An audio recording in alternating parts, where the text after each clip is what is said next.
اچھا، آپ اکثر جو ہے نبی صلی اللہ علیہ وسلم کے نام کے ساتھ امام اعظم بولتے ہیں، صلی اللہ علیہ وآلہ وسلم، جبکہ بریلوی اور دیوبندی جو ہے امام ابو حنیفہ رحمہ اللہ کے ساتھ امام اعظم بولتے ہیں، تو آپ نبی صلی اللہ علیہ وسلم کے لیے قائد اعظم کا لفظ استعمال کیوں نہیں کرتے؟ قائد اعظم کا لفظ بھی استعمال کر سکتے ہیں، ہمیں کوئی اعتراض نہیں ہے، لیکن امام جو ہے نا یہ بیسیکلی ایک ریلیجس ٹرم ہے. کبھی امام حسین علیہ السلام کو کسی نے قائد حسین علیہ السلام نہیں کہا، کیونکہ قائد تو ہماری انڈیا پاکستان بنگلہ دیش کی ٹرمنالوجیز ہے نا، قائد کہتے ہیں لیڈر کو، لیکن یہ تو ایک بالکل چھوٹا سا ورڈ ہے.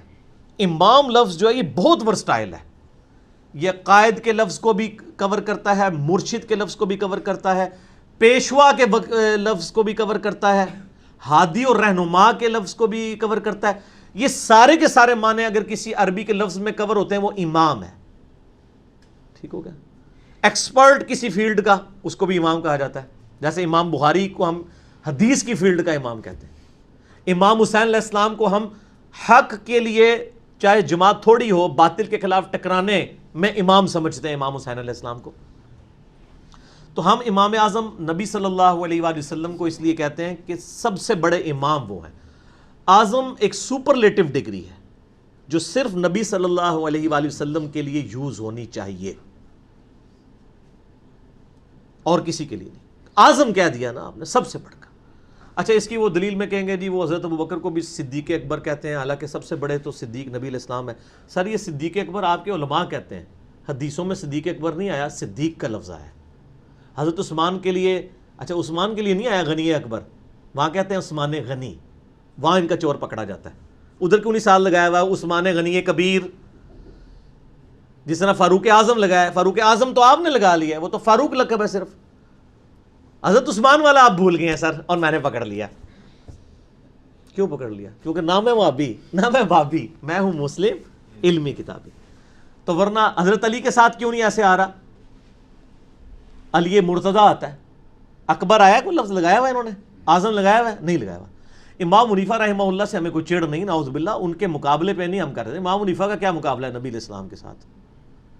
ان کا تو اپنے دور میں کئی اماموں کے ساتھ مقابلہ نہیں ہے، تو ان سے بڑے امام ان کے دور کے اندر موجود ہیں. امام جعفر الصادق رحمہ اللہ تعالی المتوفی 148 ہجری، جو اہل بیت میں سے ہیں، اہل سنت اہل تشیع دونوں کے ہاں امام مانے جاتے ہیں، وہ امام حنیفہ کے استاد ہیں.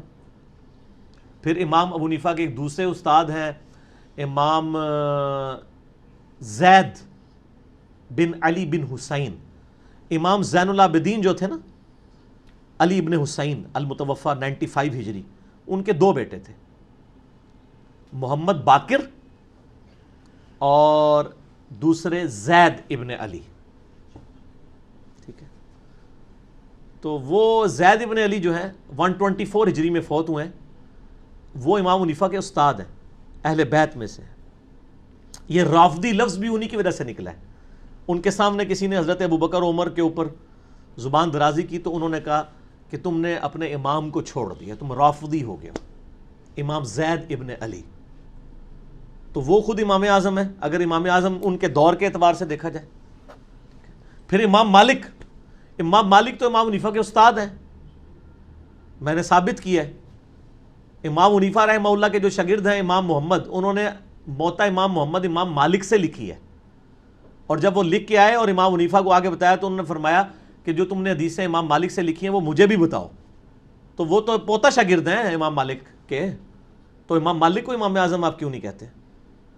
تو اس لیے ہم کہتے ہیں کہ یہ اماموں کو آپ اماموں تک رکھیں، اعظم کا لفظ صرف نبی صلی اللہ علیہ وآلہ وسلم کے ساتھ منسوب کریں جو امام الانبیاء بھی ہیں. صحیح مسلم میں حدیث ہے کہ شب معراج نبی صلی اللہ علیہ وآلہ وسلم فرماتے ہیں اللہ تعالیٰ نے نبیوں کو بیت المقدس میں جمع کیا، اور اب میں انتظار میں تھا کہ امامت کون کرے گا، تو مجھے جبرائیل علیہ السلام نے کہا آپ آگے ہوں، آپ ان کی امامت کروائیں گے. اسی لیے ہم نبی صلی اللہ علیہ وآلہ وسلم کو امام الانبیاء کہتے ہیں. مجھے ایک بریلوی پیر صاحب نے فون کیا کشمیر میں سے، بہت بڑی درگاہ ہے ان کی، اور وہ پورا سسٹم چلا رہے ہیں. یہاں جیلم میں بھی ان کے روٹس موجود ہیں، یہاں پہ بھی ایک درگاہ ہے ان کی. یہ میں نے اس لیے اشارہ کیا تاکہ جن کو پتہ ہے ان کو پتہ چل جائے، خالی کشمیر کہتا تو پتہ نہیں چلنا تھا. تو جیلم شریف بھی ہے وہ، اور وہ کشمیر شریف بھی ہے. تو انہوں نے مجھے فون کیا، مجھے کہتے ہیں آپ ہر قرآن حدیث سے بات کرتے ہیں، یہ اس وقت میں نیا نیا گمراہ ہوا تھا. تو ان سے میری واقفیت تھی، اسلام دعا تھی، فون نمبر موجود تھا. تو آپ نبی علیہ السلام کو امام الانبیاء کو کہتے ہیں، یہ کس حدیث میں آیا ہے؟ میں نے کہا جی صحیح مسلم میں ہے، کتاب الایمان کے اندر ہے، سٹارٹ میں آیا ہے. واقعہ معراج میں میرے 3 لیکچر ہیں، مسئلہ 126A-B-C. تو اس میں میں نے یہ حدیث ان کو مسلم شریف کی بتائی کہ مجھے جبرائیل علیہ السلام نے تمام نبیوں کا امام بنایا. تو میں نے کہا یہ تو مسلم شریف سے ثابت ہے کہ آپ صلی اللہ علیہ وآلہ وسلم نے سارے نبیوں کی امامت کی ہے، تو یہ لقب تو ثابت ہو گیا. اب اس کے دانت کھٹے پڑ گئے. کہتا ہے جی اس سے تو نبی علیہ السلام کا نبیوں کی امامت کرنا ثابت ہوا ہے، امام الانبیاء ہونا ثابت کوئی نہیں ہوا. اپنی کوئی گل دورو دور بھی نہیں ثابت ہوندی. اتھے دیکھو کیسا کیڑا نکالا. تو میں نے کہا میرے بھائی امامت کی جو 4 شرائط آئیں گے نا صحیح مسلم میں، ان میں سب سے پہلے وہ حقدار ہے جو سب سے بڑا قرآن کا عالم ہو، اس کے بعد سنت کا عالم، اس کے بعد جس نے ہجرت پہلے کی ہو، دین میں سینئر ہو، اور اس کے بعد اگر اس میں بھی برابر ہو تو چوتھے نمبر پہ جس کی عمر زیادہ ہو. تو نبی علیہ السلام چونکہ تمام نبیوں میں سب سے بڑھ کر علم والے تھے، اور علم کی بنیاد پہ ہی آپ کا مرتبہ ہے. آدم علیہ السلام کو خوبصورتی کے اوپر کیا فرشتوں کے اوپر فضیلت دی گئی ہے؟ وَعَلَّمَ آدَمَ الْأَسْمَاءَ كُلَّهَا. فرشتوں کو نام نہیں آئے، آدم کو آگے. نبی علیہ السلام کو کیا کہا گیا؟ قُلْ رَبِّ زِدْنِي عِلْمًا. اے نبی علیہ السلام آپ دعا کیا کریں اے اللہ میرے علم میں اضافہ کر دیں. علم کی بنیاد پہ حضرت آدم علیہ السلام کی فضیلت فرشتوں پہ ہے، اور ہمارے نبی علیہ السلام کی فضیلت باقی انبیاء پر ہے. امام وہ آپ کا محلے مسجد کا امام نہیں ہوتا کہ عالم پیچھے کھڑا ہوتا ہے اور ایک جاہل اور راہل آنے والا ایک چھڑا مولوی انہوں اگے کر کے امامت. یہ سمجھتے ساڑھے محلے دے مولوی نے جنہوں مرضی امامت کھڑا کر دو. آپ کو پتہ ہے خلفائے راشدین اپنے زمانے میں خود امامت کرواتے تھے مسجد نبوی میں. وہ دنیا کا بھی امام ہوتا تھا، دین کا بھی امام ہوتا تھا. یہاں تو امام ان کے تنخواہ دار ہوتے ہیں. کئی بار علماء پیچھے کھڑے ہوتے ہیں اور عام چھڑے مولوی آگے امامت کروا رہے ہوتے ہیں، جن کو بس 2-4 صورتیں یاد ہوتی ہیں، وہ بھی صحیح نہیں. وہ امامت کے اہل نہیں ہوتے. ان کی موجودگی میں ان کو امامت کروانی چاہیے جو علماء ہیں. تو امام الانبیاء کا لقب آپ صلی اللہ علیہ وآلہ وسلم کے لیے ہے. امام اعظم بھی ہیں، امام کائنات بھی ہیں. آپ نہ چڑھا کریں، اور نبی علیہ السلام کی جب بات ہو رہی ہو نا تو آپ فوراً اپنے بزرگوں کی فکر میں نہ لگ جایا کریں. نبی علیہ السلام کی مبارک ذات اتنی یعنی بڑی ذات ہے کہ ان کے مقابلے پہ کسی کو لانا، یہ تو میں کہتا ہوں آپ جب یہ سوال کرنا ہی آپ کا توہین ہے. ضرورت ہی نہیں آپ کو. آپ کے پیٹ میں کیوں پیڑ ہوتی ہے؟ یا تو ہونا کہ آپ کا امام لادا ہو، میرا امام لادا ہو. تو ہمارے امام نبی علیہ السلام ہی ہے. ما ضل صاحبکم وما غوا. اسی لیے قرآن حدیث پڑھنے سے روکا جاتا ہے کہ قرآن میں جس امام کا ذکر ہے نا وہ نبی صلی اللہ علیہ وآلہ وسلم ہے، یا ان کے پیٹرن پہ چلنے والے. اطیعوا اللہ واطیعوا الرسول واولی الامر منکم فان تنازعتم فی شیء فردوه الی اللہ والرسول. اگر آپ اپنے بڑے بزرگوں سے بھی آپ کا اختلاف ہو جائے، اپنے حکمرانوں سے بھی اور بڑے علماء سے بھی، تو پلٹاؤ اپنے فیصلے کو اللہ اور اس کے رسول یعنی کتاب و سنت کی طرف. ٹھیک ہو گیا جی؟ تو امام اعظم نبی صلی اللہ علیہ وآلہ وسلم ہی ہے، اور ہم کہتے ہیں انشاءاللہ کہتے رہیں گے. آپ اپنا قبلہ درست کر لیں. ٹھیک ہو گیا جی؟ ٹھیک. اچھا غوث اعظم کا مطلب بھی بتا دیں، اور یہ بھی بتا دیں آخر ہے کون؟ غوث اعظم تو اللہ تعالیٰ کی ذات ہے جی، اس میں کوئی شک نہیں ہے. غوث کہتے ہیں مددگار کو. بڑا مددگار، سب سے بڑا مددگار کون ہے؟ اللہ.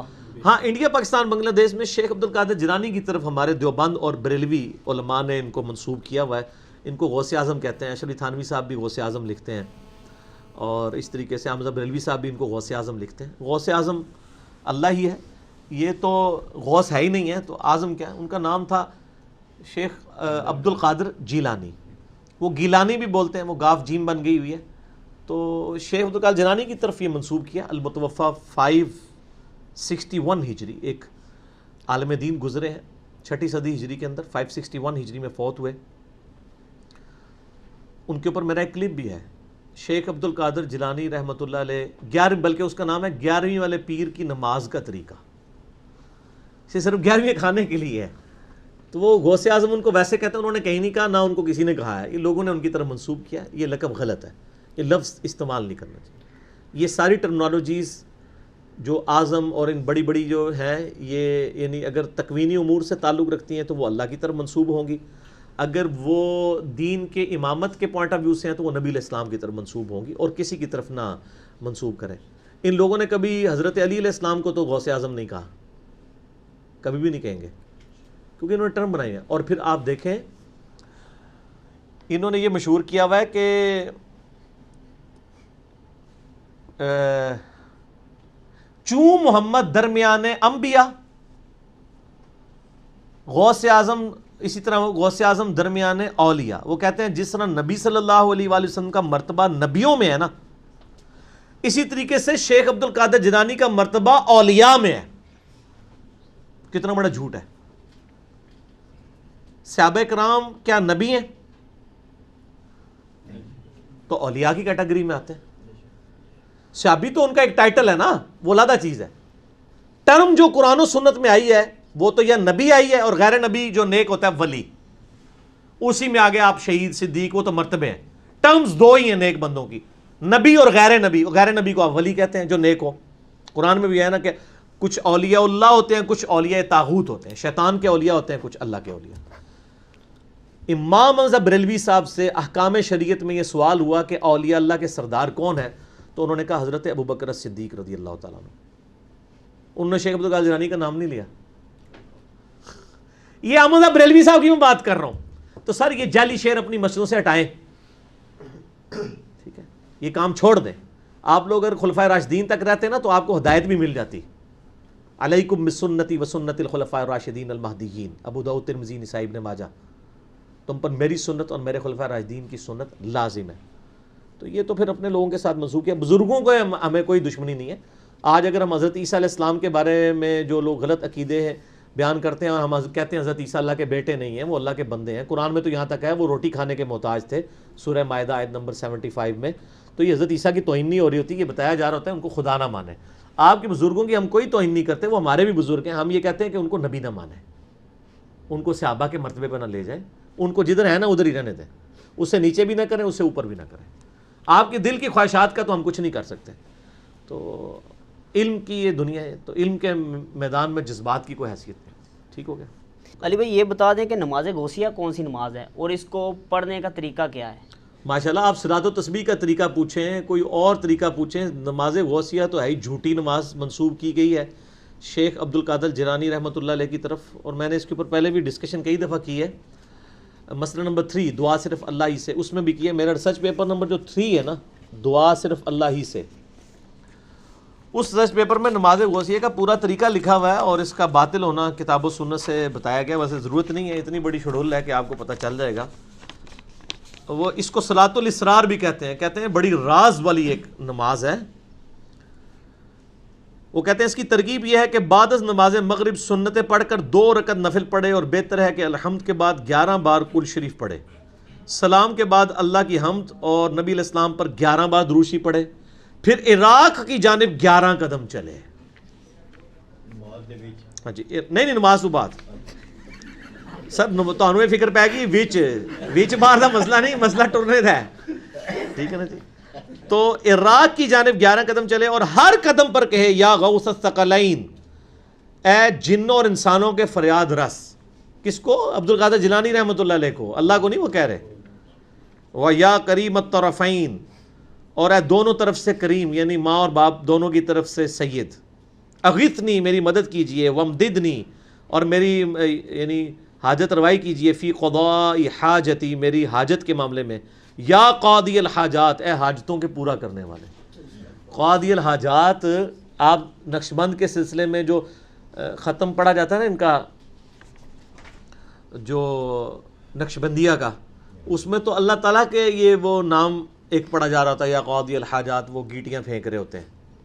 اور یہاں پہ شیخ عبد القادر جیلانی کے ساتھ نعوذ باللہ من ذالک. اور یہ بار شریعت میں سر لکھا ہوا ہے طریقہ. مفتی امجد علی صاحب احمد بریلوی صاحب کے خلیفہ ہیں، انہوں نے نماز والے چیپٹر میں نماز کا طریقہ لکھا ہوا ہے. اور ریاض قادری صاحب نے بھی فضان سنت میں لکھا ہوا ہے یہ طریقہ.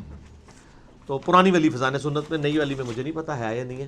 یہ بالکل جھوٹی نماز ہے، باطل نماز ہے. یہ نماز پڑھنا تو بات کی بات ہے، یہ پڑھنے سے پہلے ہی آپ کے عقیدے کی خرابی ہو جائے گی جب آپ اللہ کے علاوہ کسی اور کو مدد کے لیے پکاریں گے. قرآن واضح ہے، ایاک نعبد و ایاک نستعین. ٹھیک ہوگا جی. اور مسئلہ نمبر 3 ہے میرا دعا صرف اللہ ہی سے، اور اسی کی ایکسٹینشن ہے مسئلہ 43 وسیلہ اور توسل کے صحیح احکام و مسائل. تو مہربانی کرو یہ طریقہ نہ پوچھا کرو. صلاۃ و تسبیح آپ طریقہ پوچھ لیں، باقی نمازوں کا طریقہ پوچھیں. نماز غوثیہ کا طریقہ کیوں پوچھ رہے ہیں؟ ٹھیک ہے، یہ تو بنائی ہوئی جعلی ایک نماز ہے، یہ تو شرکیہ نماز ہے، یہ تو نماز ہے ہی نہیں ہے، یہ شرکیہ ایکٹیویٹیز ہیں، لیکن وہ جوڑی نماز کے ساتھ ہوئی ہیں. دیکھا کہتے ہیں 2 نفل پڑھو اللہ واسطے بعض ہی کم پا دو، یعنی جو کچھ پڑھا سی نا وہ پڑھا کل شریف، پھر کل شریف کوئی وائلیٹ کرتی ہے. اللہ تعالیٰ نے قرآن حکیم سمجھنے کے لیے آسان بنا دی ہے، جبکہ علماء نے قرآن کے ترجمے اور تفاسیر لکھنے میں 10 15 جلدیں لگا دی ہیں جو ترجمہ اور تفسیر کی ہے انہوں نے. اس میں انہوں نے اپنے فرقے کو بھی سپورٹ کیا ہے کافی. تو ان کا یہ عمل کیا بدعت نہیں ہے؟ نہیں جی، ہم بدعت نہیں کہتے، اس میں کچھ حصہ بدعت کا ضرور شامل ہے. اگر بدعت کہہ دیں گے تو لوگ قرآن ہی نہ پڑھنا چھوڑ دیں. ہم کہتے ہیں اپنے اپنے فرقوں کے ترجمے کیے ہوئے قرآن پڑھیں، آپ بالکل پڑھیں. اور اگر کوئی بریلوی ہے وہ احمد بریلوی صاحب کا ترجمہ پڑھ لے اگر کسی اور کا نہیں پڑھنا چاہتا. اگر کوئی دیوبندی ہے تو اشرف علی تھانوی صاحب کا ترجمہ پڑھ لے اگر کسی اور کا نہیں پڑھنا چاہتا. اگر کوئی اہل حدیث ہے تو جناگڑھی صاحب کا ترجمہ پڑھ لے اگر کسی اور کا نہیں پڑھنا چاہتا. کوئی شیعہ ہے تو فرمان علی شاہ صاحب کا ترجمہ پڑھ لے، قرآن پڑھے صحیح. بہرحال یہ ایک تلخ حقیقت ہے، قرآن تذکیر کے لیے ضرور آسان ہے، اس کے لیے آپ کو کسی تفسیر کی ضرورت نہیں ہے، یہ حقیقت ہے. تفاسیر تو لکھی گئی ہیں ذرا لوگوں میں انٹرسٹ پیدا کرنے کے لیے، شان نزول اور یہ وہ. ہم تو اکثر کہتے ہیں شان نزول سے کوئی فرق نہیں پڑتا، اینڈ رزلٹ وہی ہے. دنیا میں اکثر مثال دیتا ہوں کہ ٹریفک سگنل میں گرین کلر کس لیے رکھا گیا ہوگا، کوئی اس کا شان نزول تو ہوگا نا کسی دماغ پہ کہ جی اس پہ چلنا ہے اور ریڈ کے اوپر رکنا ہے. وہ آپ اگر ڈیپ ڈگ کر بھی لیں تو کیا ٹریفک قانون چینج ہو جائے گا؟ وہ وہی رہے گا. کوئی کہہ سکتا ہے جی وہ جس کے دماغ میں آیا گرین کلر گرینری خوبصورتی کی نشانی ہے تو اس لیے گرین پہ چلیں، اور ریڈ بلڈ کا کلر ریڈ ہوتا ہے اس وجہ سے اس وقت ریڈ کلر رکھ دیا گیا ہوگا. ٹھیک ہے جی، اور اگلا رزلٹ کا ڈوکے نکلیا جائے اگے ٹورو نا. کیا یہ رزلٹ نکالنے سے ریڈ پہ آپ چلنا شروع کر دیں گے اور گرین پہ رک جائیں گے؟ تو سر ایاک نعبد و ایاک نستعین کی جتنی بھی تفسیریں کریں، اگر اس میں سے آپ یا علی مدد نکالنا شروع کر دیں یا شیخ عبد القادر جیلانی مدد نکالنا شروع کر دیں تو اسی طریقے سے ہے کہ آپ ریڈ کے اوپر چلا رہے ہیں اور گرین پہ رکوا رہے ہیں. اس کی جتنی بھی تفسیر کریں اینڈ رزلٹ یہی نکلنا ہے، دعا صرف اللہ ہی سے. تو اس طرح کی جو تفسیریں ہیں نا وہ تو واقعی بدعت ہے، وہ تو ظلم ڈھایا ہے انہوں نے، قرآن کی تحریف کی ہے. آپ ضرور پڑھیں ان کو. میں اکثر کہتا ہوں آپ کوئی بھی تفسیر پڑھیں، آپ دیکھ لیں کہ اس کی تفسیر میں آیت آ رہی ہو اور کوئی مین سٹریم کی اہل سنت کی کتاب کی کوئی صحیح حدیث آ رہی ہو، وہ آپ فالو کریں. اس کے بعد جو مولوی نے خود اپنا دماغ کی نکالی ہوئی ہے نا جو گرمی اپنے فرقے کو سپورٹ کرنے کے لیے، اس کو آپ سائیڈ پہ رکھیں، آپ اس کو فالو کریں. اور اس طرح کی تفسیر آپ کو، یعنی میں نے تو قرآن کی تفسیر کے اوپر بھی ایک کلپ چڑھا ہوا ہے، مولانا مودودی کی پڑھ لیں رحمہ اللہ تعالیٰ، تفہیم القرآن پڑھ لیں. تفسیر ابن کثیر جو تحکیم کے ساتھ آئی ہے، صحیح اور ضعیف کے فرق کے ساتھ، مکتبہ اسلامیہ نے شیخ زبیر صاحب کی تحکیم کے ساتھ چھاپی ہے، وہ آپ پڑھ لیں. احسن البیان سعودیہ والے ایک مفت قرآن دیتے ہیں، وہ بھی آلموسٹ ٹو دی پوائنٹ تفسیر ہوئی ہوئی ہے، دارالاسلام والوں نے چھاپی ہوئی ہے، وہ آپ پڑھ لیں. کوئی بھی پڑھیں، ایون کنز الایمان پڑھ لیں ترجمہ اور خزائن العرفان تفسیر، ٹھیک ہے، لیکن اس میں جو سائڈ پہ انہوں نے اپنی باتیں لکھی ہیں وہ چھوڑ دیں، جو اس کے مطابق لکھی ہوئی ہیں وہ آپ لے لیں، تو آپ کو کوئی مشکل نہیں ہوگی. میرا مسئلہ نمبر 170 ہے، قرآن کے 8 ترجموں کا دھوکہ جو دیا جاتا ہے، ہر ایک نے ترجمے اپنے اپنے کیے ہیں. نہ سر، ترجمے ایک جیسے ہی ہیں. میں اکثر کہتا ہوں کہ 10 PhD انگلش بیٹھے ہونا، میں ان کو انگلش کا ایک مضمون دوں، وہ 10 کے 10 مختلف ترجمہ کریں گے. 100% تو ایک نہیں ہوگا، لیکن مفہوم 100% ایک ہوگا. یہ نہیں ہے کہ بسم اللہ کا ترجمہ ایک کر دے گا شیطان کے نام سے شروع اور دوسرا کہہ دے گا اللہ کے نام سے شروع. او بھئی بسم اللہ کا ترجمہ کوئی کر دے گا شروع اللہ کے نام سے، کوئی کر دے گا اللہ کے نام سے شروع، کوئی کہہ دے گا شروع کرتا ہوں اللہ کے نام سے. وہ سب نے اللہ کے نام سے شروع کیا. یہ جھگڑے بنائے ہوئے ہیں انہوں نے، اور وہ پھر کہتے ہیں جی انہوں نے ترجمے ہی غلط کر دیے ہیں. ترجمہ کیسے غلط ہو گیا؟ تو پھر میں نے کہا تھا آپ اپنی بسم اللہ بدل لیں. وہ بسم اللہ آپ بنائیں اللہ الذی باسمہ ابدہ، اللہ ہے وہ ذات جس کے نام سے میں شروع کرتا ہوں. جب اللہ نے بسم اللہ میں با پہلے رکھ دی ہوئی ہے، اگر کسی ترجمہ کرنے والے نے کہہ دیا شروع کرتا ہوں اللہ کے نام سے، اس کو کہتے ہیں نہیں جی اللہ کے نام تو شروع ہی نہیں کیتا، انہوں نے شروع سے شروع کیا ہے. ہاں یہ کتابیں لکھی ہوئی ہیں انہوں نے، یہ قرآن کے ساتھ دشمنی کی ہے. وہ کہتے ہیں دیکھیں جی اس نے تو شروع سے شروع کیا ہے، اور ہمارے بزرگ ترجمہ کرتے ہیں اللہ کے نام سے. تو اللہ نے بھی سر شروع سے شروع نہیں کیا، اللہ سے شروع نہیں کیا، اللہ نے بھی شروع سے ہی شروع کیا ہوا ہے با کے ساتھ. با کہتے ہیں ساتھ. آپ والی بسم اللہ ہوتی نا اللہ کو مشورہ دینے والی، تو وہ یوں بنتی اللہ الذی باسمہ ابدہ، اللہ ہے وہ ذات جس کے نام سے میں شروع کرتا ہوں۔ تسی بسم اللہ چینج کر لو سر، ترجمہ نہیں، بسم اللہ چینج کرو پھر اپنا اللہ ترجمہ لاؤ، دونوں ترجمے درست ہیں۔ اللہ کے نام سے شروع، یہ شروع کرتا ہوں اللہ کے نام سے، ٹھیک ہو گیا جی۔